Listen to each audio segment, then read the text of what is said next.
Good morning, everyone. Welcome to a brand new week here at Laughing Place, and probably where you are too.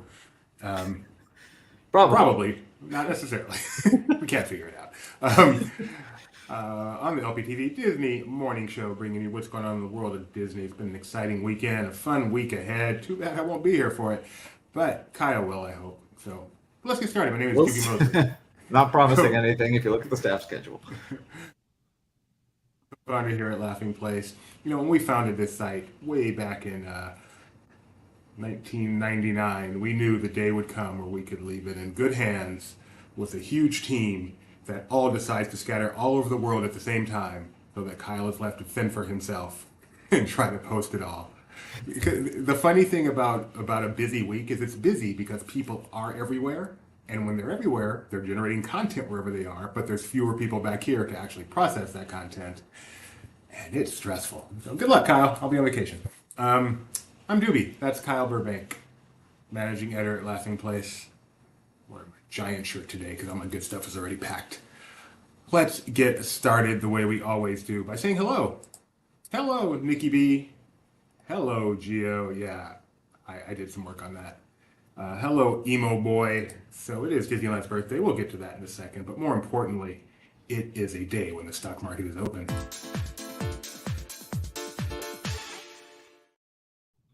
All right, Kyle, I believe we were at 89 on Friday. How do you think the stock is doing today, Kyle? Let's say down. You would be accurate and not by a little. I don't even know what's going on It today. was lower when I checked earlier, when I reloaded just before this, but before that it was in the 85, so it's trending up. Trending up. Yay. Not good. Not good. Hello, good morning, Rich Ostry. Thanks for joining us as always. MEI Travel, Mouse Fan Travel. We recommend them. I'm going on a Mouse Fan Travel booked trip. Just tomorrow I depart for my Adventures by Disney, booked through Mouse Fan Travel. Not Rich, but I've heard Rich is good too, so use him. We have someone we use. Her name's Heather. I like Heather. I recommend Rich because he's here every day to watch the show. All right, I'm excited about what Ethan's got in store for Disneyland's birthday.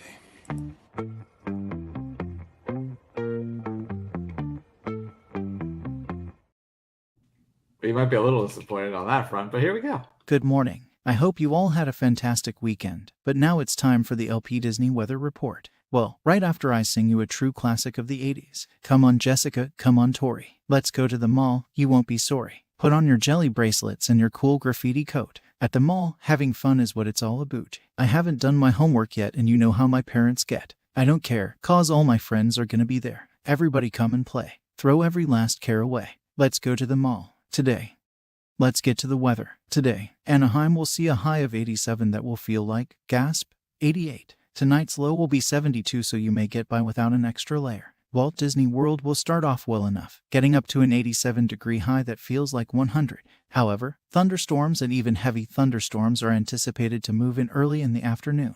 Luckily, things should taper off in the evening. Castaway Cay will be partly cloudy and 90 degrees, which will feel like 102. Disneyland Paris is a Kyle pick of the day, with a temp of 77 now and a low of 64 later tonight. Tokyo will be partly to mostly cloudy tomorrow with a heat index of 106. Shanghai, where our world travelers are headed next, will hit a high of 91 tomorrow, translating to a heat index of 105. There's also a low-end chance of showers, but hopefully they'll stay dry. Lastly, in Hong Kong, it's currently storming and those showers won't subside anytime soon. Tomorrow, storms are forecast during every hour of the day, keeping the high down to a relatively low 86 degrees. That's all for another weather update. Stay tuned for some streams and surprises celebrating Disneyland's birthday. To get notified whenever we go live, hit the bell and opt in to receive all alerts. Bye for now. If the feels like is 105, why do you hope it stays dry? Because it's still going to be sticky and hot just with rain. Okay. Like if it's 105, I could go for it. Was 105 here yesterday, and I would have. Because would you like to have wet clothes and then have, be surrounded by humid heat as you try to traverse the theme park and probably go to fancy restaurants? You want to soak into your chair as you sit down. Don't know, have any experience with this. It's never like I've been completely soaked and then gone to a restaurant. All of a sudden, Kyle goes into a deep, dark place in his recess. Yeah, I mean, luckily it was just Mythos, so it's not that nice of a Oh. restaurant. But yeah, I was soaked, and that Did- actually wasn't from rain; it was from Bill, whatever the Popeye ride is. Bluto's Bilge Bars. Did you say a fancy restaurant? I said not a fancy restaurant. Okay, I thought when you I were said they're going to go to a fancy restaurant, so you don't want to be soaked and soaking through the things. I said that I had an experience at a restaurant, but it was not a fancy one. I mean, it is the best theme park dining 8 years running, but other than that, Yeah, Mythos is a fine place to eat. It is not a fancy restaurant. All right, if we're going to start with a happy birthday Disneyland. Should we sing? No, I didn't think so. But Disneyland turns I'm just 68 today. There you go. 68 today. Happy birthday, Disneyland. We are celebrating here at Laughing Place by sending Mike Celestino to Disneyland today, where he will be getting a good look at their birthday moment, which is a cavalcade they're having at about 11:45 Pacific Yep. time. Yeah, and I believe it's a since it's cavalcade, it does travel, so steps off in different place probably. And Dapper Dans will probably be there. They'll probably sing Happy Birthday. Usually they have lots of characters. I don't know if they have 68 they'll bring out this time, but that'd be cool. And So, maybe he'll go get a picture of the donut that he gets. so I don't believe we plan to live stream that today. I believe Mike's going to get a No, I think we're going to get recording of a video of that, but we're hoping to do a walk and talk at an undisclosed time. So once again, make sure you ring the bell and opt in a notification so you see when we get to go and walk around and celebrate Disneyland's birthday with a walk and talk. And but if you do want to see it live, I mean, there's a lot of live streamers out there these days. I'm sure somebody's going to be streaming it live on YouTube. So we definitely No, invite just you to wait go for the check it out quality live. version on Laughing Place.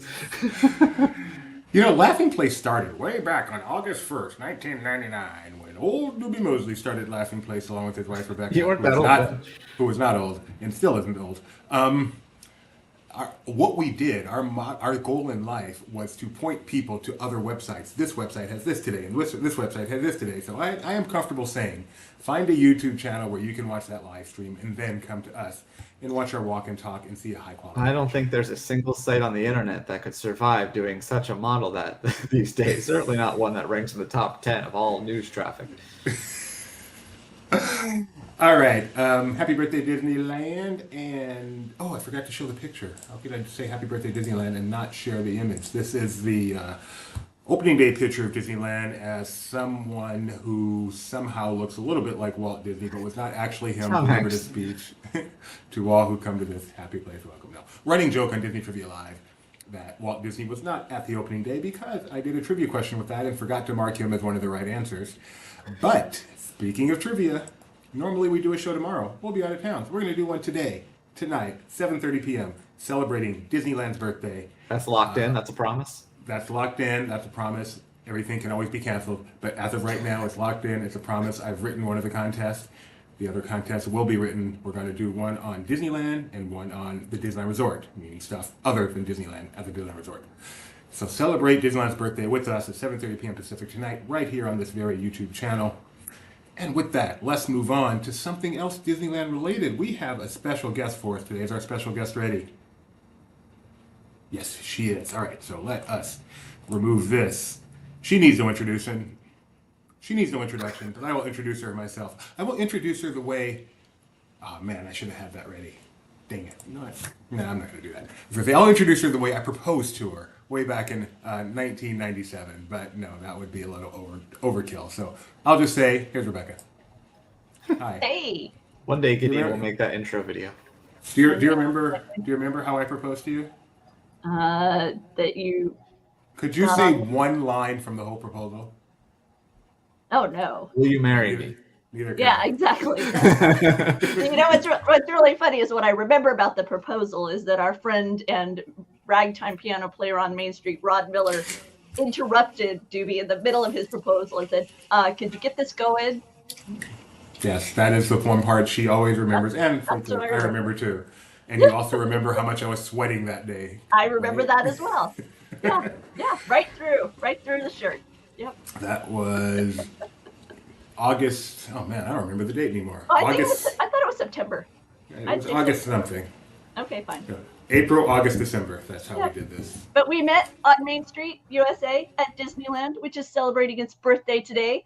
Doobie and I also discovered many years later that we have photographs from the 40th anniversary of Disneyland from almost the same location. Somehow, like he was on one side of the partner statue. The partner statue was there, right? Yeah. Because you were on like one side of it and I was just a little bit over. So our pictures of the Matterhorn when they had that Indiana Jones slide down instead of Tinkerbell are just like a little bit off from each other that day. And somehow we didn't meet then, but years later. Don't tell them what day that is, because one of the trivia questions today is, in what year did Disneyland celebrate its 40th anniversary? So, ooh, I don't know. That's really hard. You saw how long it took me to figure out what birthday it is today. Yeah, it's a little bit easier when you just. If Edith were there, she'd say, "I don't like math." Yep.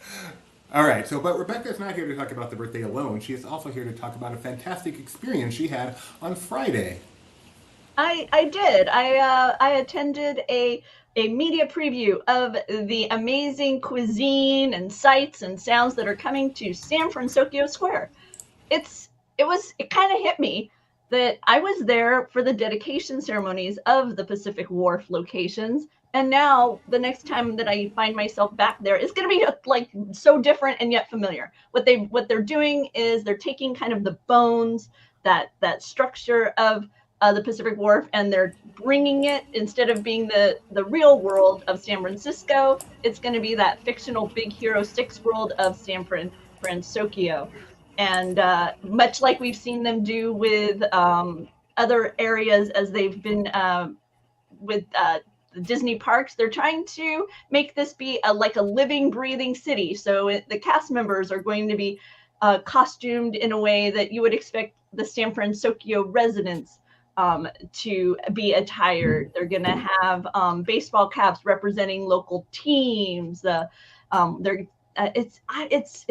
love the idea that it's going like just a step beyond in some ways what we've had before, where it's like a total embrace of the environment. And the music, it's like this J-pop music. They had it going, but we weren't allowed video within this event, so I'm not able to share that flavor with you. But we have a collection of articles currently on the site, gathered from like the news data of the day, and then a kind of my experience write-up will be popping up there. It's popped. Oh, it popped? Okay. So it's up there now, so you can hear what I thought, because we got to sample quite a few of the menu items that are coming. This is the street corn. I didn't sample this because I'm not a fan of street corn, so I skipped it. But it has they're using the mayo and they're using bonito flakes to bring in a lot of Japanese spices and flavors into it. So this is going to be over there at Cucina. I believe this is the Lucky Fortune. No, this is Aunt Cass Cafe. I don't know. It looks like it's good. Yeah, this is both Aunt Cass Cafe and this is Aunt Cass Cafe. This was my favorite collection of food items that we had. And they let us try the curry dish that's served in the bread bowl. This is a fluffy cheesecake. This is like a Japanese style cheesecake. Okay, this is way more angel foodish than cheesecake. It is so light, so airy. Have you tried a Japanese cheesecake? I know you're a global traveler, Kyle. I haven't, but it definitely sounds more appetizing to me than like New York cheesecake, which is really dense. Exactly, and it is not dense like that at all. And then my most favorite item is that up in the top corner there. It is a chilled soba noodle dish. So that is nice and cold with a ginger sesame dressing, and then you've got the lovely noodles coupled with the colorful and crispy, elements of like edamame or some carrot. So really, it's tasty and refreshing. One of the things that I really like is the fact that they took things that we as guests have loved, like the bread bowl, right? And it's staying, but now it's going to be filled with this Japanese curry. And by the way, Japanese curry, different than a lot of other regional curries. And I'd forgotten how much I love Japanese curry, because I grew up spending a lot of my summers around young ladies from Japan who were learning English in America. So I kind of grew up with a lot of that, and I'd just forgotten. I in my area where I live now, it's more of the traditional curry, and it was a very much kind of a comfort food moment for me. I also the Baymax macaron. Beautifully, these were amazingly crisp. Sometimes I'm not a fan of macarons traditionally. I haven't loved them, but this one, it has a buttercream filling and that hazelnut filling. So you've got a little bit of that kind of that chocolatey hazelnut, and then paired with a buttercream and with that nice crisp macaron texture, and it was amazing. I loved it. So much so that you brought me back one, right? Yeah, no, I didn't. I ate it. I did not bring it. I almost did, but I was like, is it too cheesy to wrap one up and put it in my, I don't know. That's hard. It felt weird, so I didn't do it. You don't want to be that person. No, it was funny. I was actually talking to a friend who was working at the event, and if they'd have hinted that I should do it, I said, yeah, I'm a bad mom. I'm not bringing one of these home for my son. If they'd have said, oh, you should, then I would have. But they didn't, so I was like, okay, so I'm not gonna. Undisclosed person whose name I can guess. Dropping the ball on that one. But it was really, we got small, we got little small samples. Like this little bread bowl was like this instead of the ones that you're gonna receive at the location. So I'm eager to try it with like the mixture of textures that it's gonna have, because you can't really get a true amount of everything within that little thing, but the flavors were great. The lychee tea, I can't do the jelly floaty things in my beverage. I liked the flavors, but when I'd get hit with one of those, I was like, nope, not in that thing. There were like little jelly coconut things. I love those. No, I can't. It doesn't seem right. So, yeah.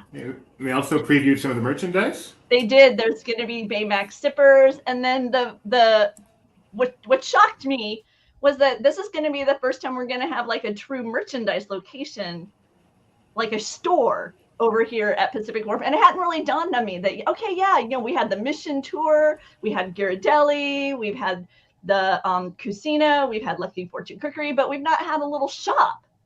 Really, yeah, right? Even the pin carts on the other side of the bridge. So. Yeah, right. So, yeah, they're gonna building off this motif of the makers mentality and the kind of the robotics element and the battles, the battle bot element that they have within the Big Hero 6 stories. That's going to be kind of the thematic for the shop location that's adjacent to the meet and greet. And Doobie, do you have a picture that you can put up of Baymax? Because he made an appearance at the event. And we got to say, oh, wait, these are merchandise. So these are the magnets, some of the magnets. They're trying to go once again with this idea that you're visiting San Francisco, right? So you would bring home magnets that reflect the environment. So you have, the one that's like the skyline of San Francisco, one that's pretty, one that's celebrating the local institute. So you have that along with the character that we're all there to celebrate, and the baseball cap with Baymax. They were asked during the Q&A about mouse ears. They did not seem to be expecting any when this area initially opens at the end of August. August 31st. Look at the cutie. What? I just said we actually haven't said the date. They announced it was going to open on August 31st. They look at the cutie sleeper hugger. You can cuddle with Kyle. Yeah. I feel like that's a Kyle thing. Yes, I'm 37 years old and still sleep with either Winnie the Pooh or Olu Mel each night. So that's me. Another thing you told me is that somebody asked if some of the sports team merch would be available, and that they kind of hinted that it would, but at a later date. Correct. Yeah, exactly. And the initial merchandise offerings are going to be the items that we were shown at this event that you can, once again, you can find in the articles on Laughing Place. Yeah, I posed with the adorable snuggly cuddly toy. Oh, hey, there's me and Baymax and Hero. Baymax blinks. Baymax talks. He is incredibly adorable. He is not terribly mobile. I was comparing photos from when they previously had him, and so this one that you met looks like the other one, except I guess it talks now. I don't think it talked before when it was at, I think either Disney, I think it was at Disneyland, like in the Starcade, and then at Epcot. But the video that Disney Park shared, he looked a little different. It looked like he had something else like on his stomach, and maybe some more like the patches that he had were less gray looking and more purple looking. So I don't know what the discrepancy is there. I don't know if this is just the same one they had before or if they've upgraded it other than adding a voice to it, but kind of interesting. Yeah, it was funny. I was curious about like hugging. I didn't see anybody go up and like, hug, because he seems so, he's like, feels, when you're standing near him, he feels like a balloon fragile. Do you know what I mean? Like you want to, he doesn't feel as like a big Mickey Mouse. You feel like, oh, I can just hug and cuddle, it's like, it's soft and squishy. But Babe actually just kind of want to go, hi, how you doing? He just, it's well, in the universe, he's, inflated too. So it's not like they're hiding anything by him just being an inflatable. But yeah, that must be a little awkward to. So yeah, but let's see what else, Kyle. You know what we're about. Is there anything else you want to make sure during I can do this in the midst of the presentation. They were talking about Ghirardelli, and they explained that while Ghirardelli has a long history here in San Francisco, they decided to go ahead and just kind of bring that into the San Francisco universe. And of course, they're going to have a Ghirardelli that similarly has a long history within San Francisco. And so that day, actually, the mural that features kind of little vignettes of life in San Francisco became Life in San Francisco. And so that is what's happening with Ghirardelli. It's merely being, kind of ported into the San Francisco universe. And I guess the food items are going to reflect that change as well, because right now they're very much inspired by real world San Francisco dynamics. So when we see the new land open, we'll see those menu items then also transition to San Francisco inspirations. Excellent. Anything else you wanted to mention just from walking around the resort that day or anything? Can you bring up that picture of the trolley again? Yeah. Because I want to talk about how this is going to trigger two different types of people who, first of all, it's San Francisco. Francisco should be one word, but also it says San Fran there just to needle those Bay Area people. So I like that detail. At least it doesn't say Frisco. That really gets them too. Okay. Rebecca, anything else? Well, the event itself was set up like we had stepped into the world of San Francisco. We were greeted by the San Francisco Chamber of Commerce, and a San Franciscan was the kind of the MC who then introduced the three speakers from the Disneyland Resort who had talked to us about the Imagineering side, the merchandise side, and the food side. And so they were, like I say, very much leaning into this dynamic of we're bringing our guests to San Francisco Square with the new addition over there at California Adventure. As to the resort itself, I love Disney parks in the morning.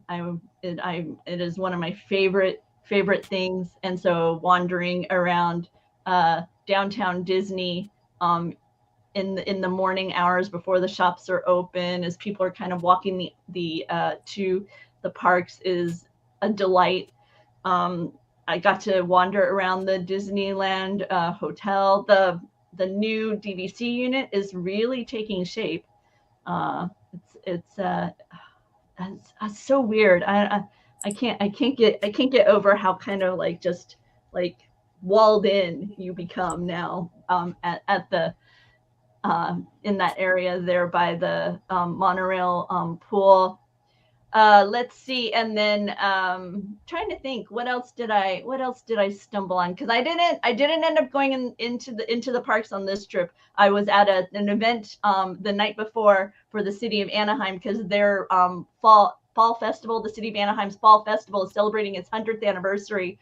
So I was at an event that I'll be having a write up on Laughing Place about later this week.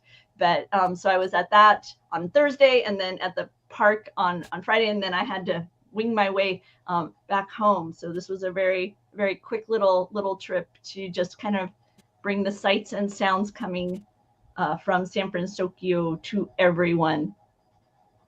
Well, thank you. I got a message from Kyle that he is having a power issue. He does expect to be back very shortly. So, Oh, well, do you want me to hang around so you're not all by your yeah, if you can lonesome? hang around.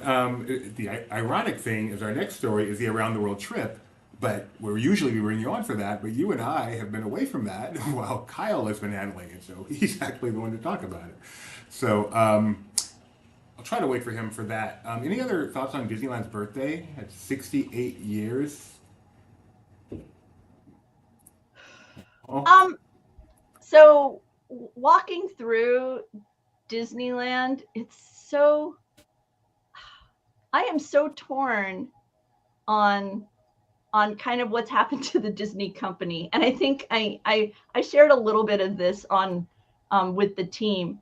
But walking through downtown Disney, there's this enormous building that was ESPN Zone, which was a favorite of ours. We used to go there often.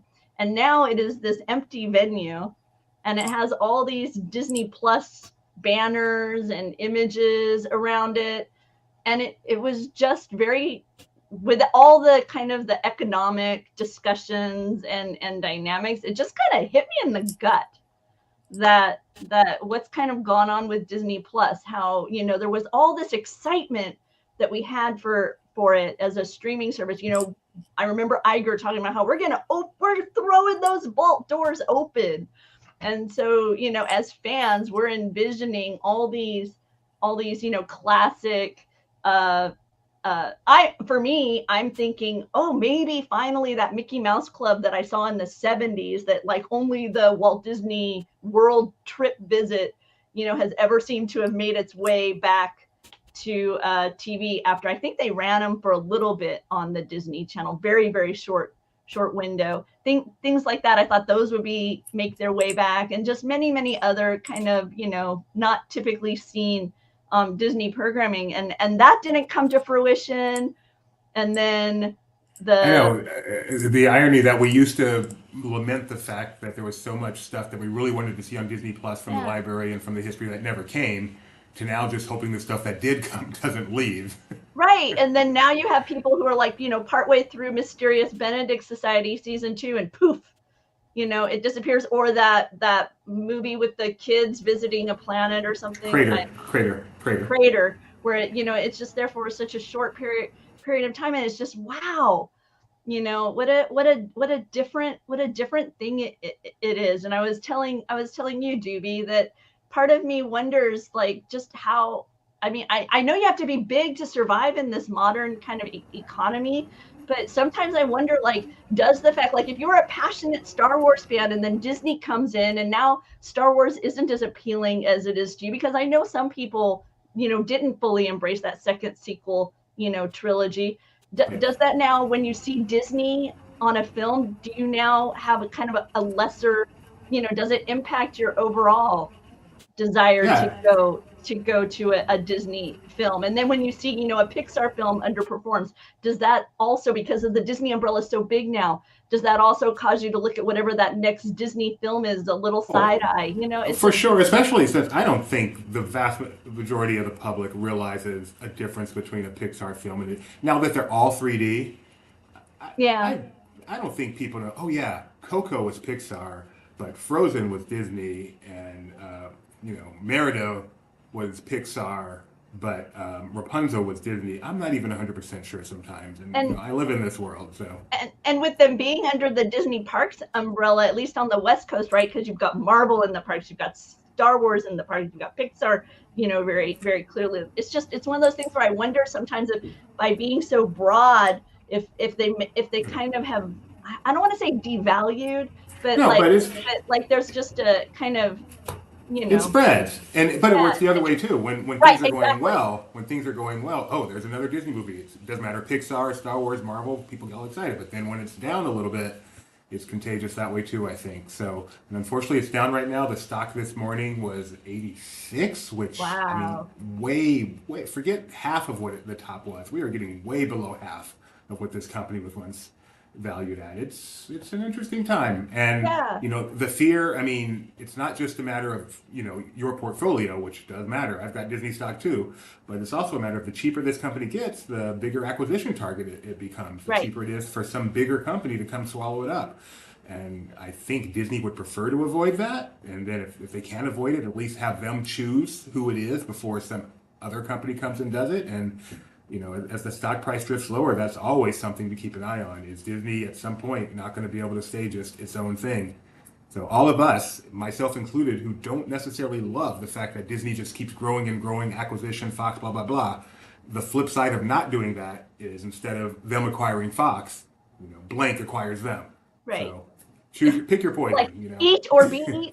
Right. There's no in between. Unfortunately, when you're a public company, Yeah. you don't have to agree to be bought. But like I say, it hit me harder on this trip, walking through the Disneyland resort than it had before. Right. Just, you know, the dynamics of that, and the realities of how the global the growth, the tremendous growth of the Disney company. I know it was like, for a time it was like, you know, kind of lifted all, but now it feels like it's kind of just made it that much more difficult maybe to build your traction again. So Before I let you Yeah. Before I let you go, though, I did want to ask you, because this is your last time on the air, I believe, until our trip. How excited are you? Are you looking forward to our Adventures by Disney in Yellowstone starting tomorrow? I am. No, very, very, very much. Yeah. I'm a little nervous because I mean, those who have followed Laughing Place for a while know that Doobie and Gideon are not really outdoorsy people, and this is like the outdoorsiest of outdoorsness. Yes. So I'm very interested to see kind of how the two of you embrace this, and how will the pacing of this event, will you guys find yourselves like, you know, getting like, okay, I want to do something, or, you know, because it's like a bit screen free too. We're going to locations where there isn't internet in the room. It's, you know, kind of in the lobby. I hope it's reliable in the lobby, but I don't even know that. You know, so this is a very different type of experience for us. It's pushing all of us really outside of our comfort zone. So Absolutely. Looking forward to it. I am eager to embrace the new adventure. Thanks, Rich. Yeah, I'm sure we are going to have fun. That I am sure of. Well, thanks, Rebecca. I'm sure you've got quite a busy day ahead of you with our departure tomorrow. So thanks, love you, and we'll talk to you later. Happy birthday, Disneyland. Bye. And speaking of love, let's bring back on Kyle Burbank. How you doing, Kyle? I think I'm good. We'll see. Yeah, you've looked good down there so far. So you're having some home issues, I hear. There was like a power surge. Like, it didn't take out my computer, but my softbox light kind of like flashed for a second, and then my internet went out, and I thought it would come right back, and it didn't. So I'm tethered to my cell phone.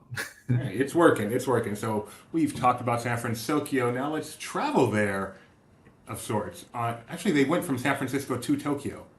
That just Via Anchorage. There's no Anchorage in the park yet.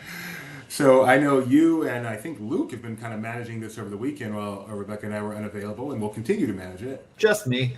Little help from Tony. Oh, okay. So yeah, what happened with day 6 and 7? I believe this was the best day of the trip. Yeah, so this was their long flight, and so that's why it's 6 and 7. So they lost 16 hours to travel. In terms of like the time difference between California and Tokyo. So this is some of the amenities they got for the long flight. As we I think teased last time we talked, they also got to go into the flight deck, as I made sure to call it on social media. Don't call it a cockpit, man. It's a flight deck. That's what they say every time they come on. They say for the flight deck. So yeah, that's them in the flight deck, looking out at the vast sky, flying somewhere over the Pacific, presumably. I want to do this so badly. They should let them stand there for the landing. That's the part where you want to be in there. Oh, anyway. Yeah, I think that's probably the part where you have to go back. And that's their pin with Captain Mini. Apparently, there was also an automated Captain Mini alert when they crossed the international date line. I think is when that kicked in. They also, once they got into their bus, so for those who don't know, Narita Airport, which is one of the there's two, actually Haneda has been growing a lot, but Narita is like the main airport in Tokyo, but it's actually about an hour by bus from Tokyo, and the Disneyland Resort is a little bit closer than that, but it took them about 45 minutes. On the bus, they had some unique Kit Kat flavors that are exclusive to Japan, and it's kind of pop culture wise, kind of what Japan is known for is their fun Kit Kats. And then they had this welcome reception. There's some, then this is they upgraded. I think this was an additional cost they had to pay for the Cinderella suite at their accommodation. I think this is at the Tokyo Disneyland Hotel. And yeah, you can see there, it's double twin beds because it's Japan. That's standard for them. This is the castle made up for the 40th anniversary of Tokyo Disneyland, and they got to catch some this is Dreamlight. So this is their version of the electrical parade, and was already huge. Like the floats were so much bigger than they were in America, but it's been continually updated with new floats. I've seen it a couple of times and just shocked by how much it changed. So that was day 6 and 7, and then they stayed in Tokyo as they began day 8. Yeah, so this is the day that they started, with breakfast, and then they got to go to Tokyo Disney Sea, which is, regarded amongst Disney fans as being one of the best theme parks in the world, and they got to explore it with an Imagineer who showed them or brought their attention to some specific details in the park, which is known for being incredibly detailed. So that's a cool experience. This is Sirius Island. They got some vouchers for lunch. So they got a 10,000 yen. So that's like $100. Each one of those is like $10 that they could use for their meals while they were in the park. And then they had a special thing at Magellan's at some point. These are the dumplings I think we looked at not too long ago in a TikTok. Yeah. Fun to see them in person. That is Shandu, if you don't know, from the Sinbad storybook adventure. One of my favorite attractions in the park.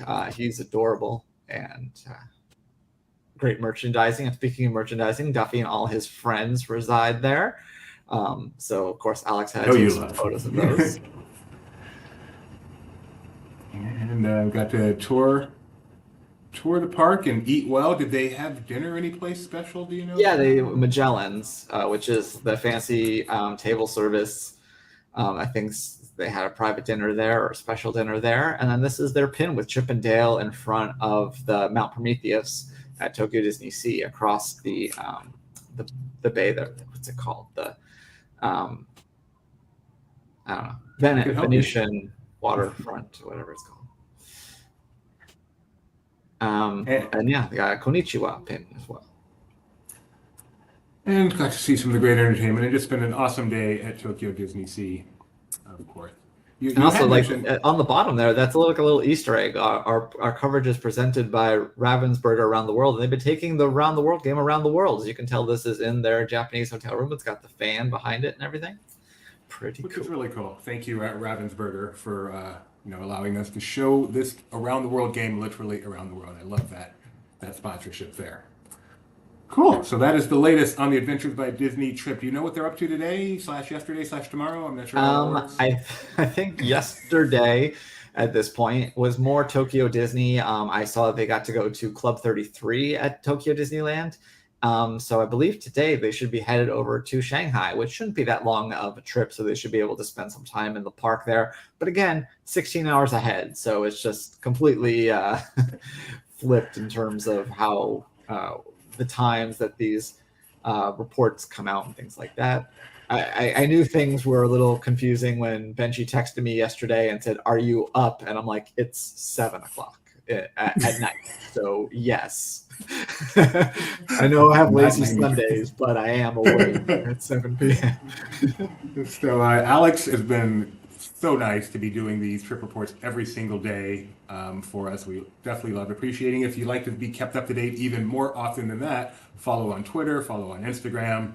I on should Threads. note, with them heading to Shanghai with the Great Firewall of China, we don't know how much live coverage we'll get, but once they, hopefully when they get to Hong Kong at least, if we haven't got much from Shanghai, we'll get those updates. So if it goes quiet for a little bit, we're not done. We've still got plenty more trip to follow, so be sure to stay tuned for that. On this patriotic day we call Disneyland's birthday, hearing that there are places they are going to travel where they will not be able to communicate at will really kind of brings Well, home they should be the able differences to. around the world. I think he should be able to post, presumably, but Twitter is not allowed in Yeah. China, the mainland China officially. So That's just I've never traveled the world beyond you can Western follow us Europe on WeChat, maybe. in high school. So just the fact there are places you can go where you can't communicate as freely as you can in America and most of Europe and all that is enlightening sometimes. But let's move on back to the Disneyland Resort. Boy, Jeremiah's going to be busy. Busy on Park Stock today. Not Jeremiah. Oh no, it was Disneyland Resort, but Jeremiah was the one there covering it for us, even though he's our East Coast guy. Wow. So, Yep. do you And then know he's why back. You know, he's going to San Diego later this week. Jeremiah traveled like on Friday to Disneyland Resort so he could cover this Haunted Mansion thing on Saturday, then went home yesterday on Sunday, but then has to be in San Diego on Tuesday Wednesday, I don't know. for Comic-Con. Anyway, so Well, so the you know. star-studded Haunted Mansion premiere at DCA, Kyle, what do you know about it? Well, we know that it was the first major premiere to happen during the SAG-AFTRA strike. Thus, none of the actors from the movie were there. The director, Justin, I forget his last name, was there, and so I don't know. I wouldn't say the way that it was presented, where people are saying they brought these characters out instead of the stars. I would imagine that these characters were going to be there regardless. But what is true is that they did make it a D23 event. Had some more fans, like that's why we got like a last minute invitation. But here are some of the props and stuff from the movies that they brought out. But then they did have some regular Disney characters, along with some I guess rare. We might have seen them before, but we had like the bride, Constance Hatchaway, and the tightrope walker that you see in the stretching portraits was also there. Mickey and Minnie were there with special Haunted Mansion inspired costumes.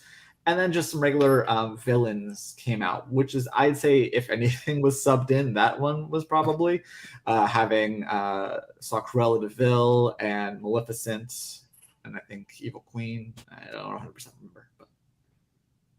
But so the red carpet and stuff was at the Haunted Mansion at Disneyland, but the premiere itself, the actual screening, took place in the Hyperion Theater at DCA, which is why Rogers was dark, in case you're wondering.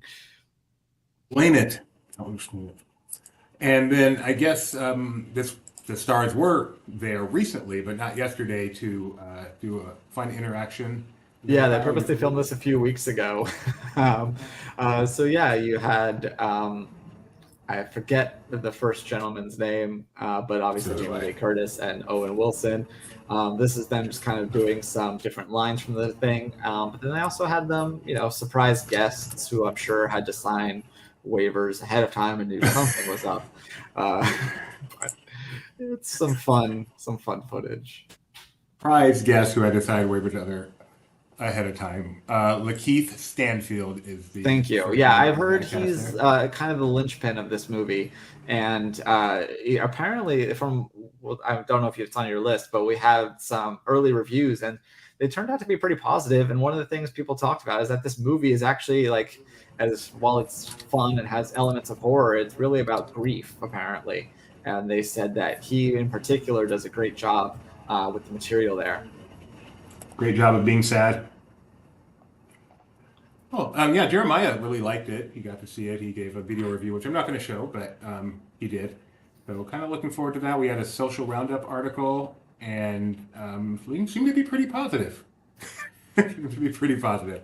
So I have a feeling. Jeremiah liked it. He called it a love letter to the attraction. He did not call it that. He did. I almost messaged it to you.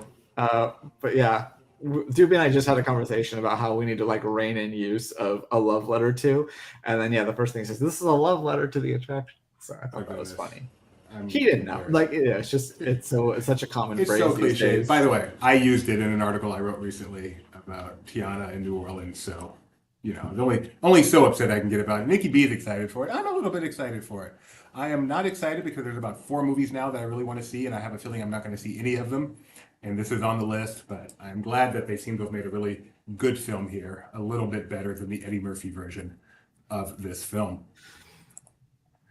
All right, one more thing I wanted to get to today, and that is that VillainCon is in previews over at Universal Studios Florida. We were able to get over there, get a bunch of pictures for you guys of the queue. We are not allowing video or images inside of the actual attraction, but they did allow you to ride it, and Luke did that. So let's hear what Luke had to say about it in just a moment. All right. Is it a love letter to the Minion franchise? What was that? It's a love letter to the Minion franchise. Now, this is Luke's 1-minute review of VillainCon, the attraction currently previewed at Universal Studios held in Florida. Universal Studios Florida, you do not say Hollywood when you ended in Florida. Hey everyone, this is Luke from Laughing Place. We're here in the pre-show / queue area for VillainCon Minion Blast, the newest attraction here at Universal Studios Florida. Just wanted to give some first reactions. I just had a chance to experience the attraction.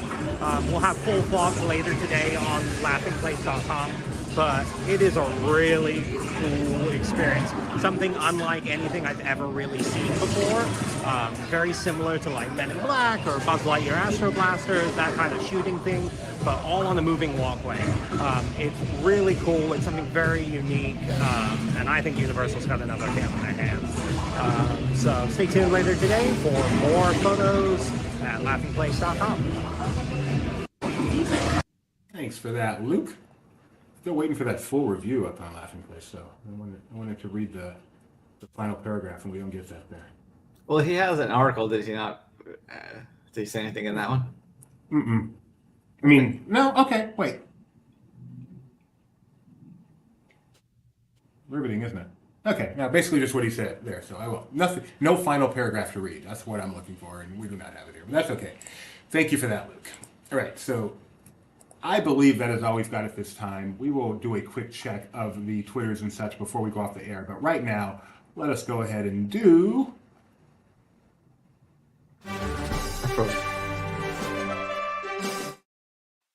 All right, Kyle, it is time for that part of the show where you show off just how knowledgeable you are about the Walt Disney Company.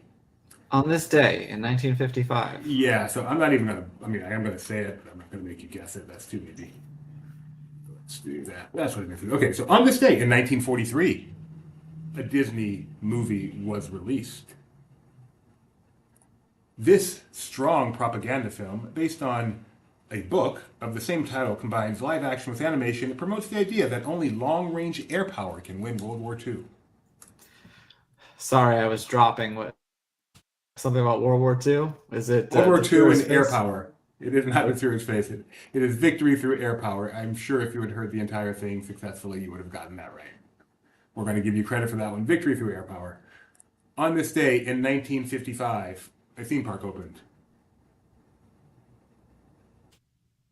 That's right, it's Disneyland. Have we lost Kyle again?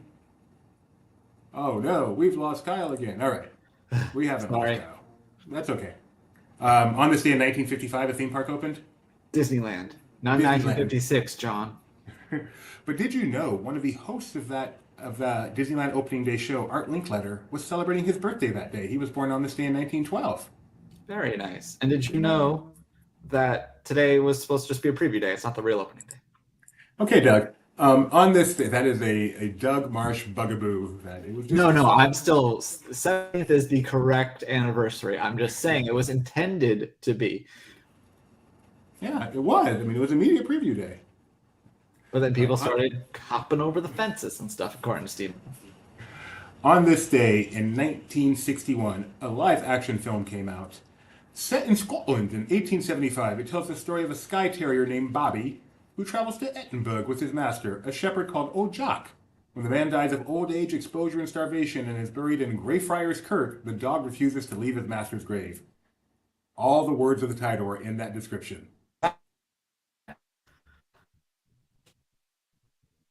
And we've lost Kyle again. This is not the best day to have this segment, but I am going to say it is Greyfriars Bobby. That's right, Kyle. You would have gotten that right.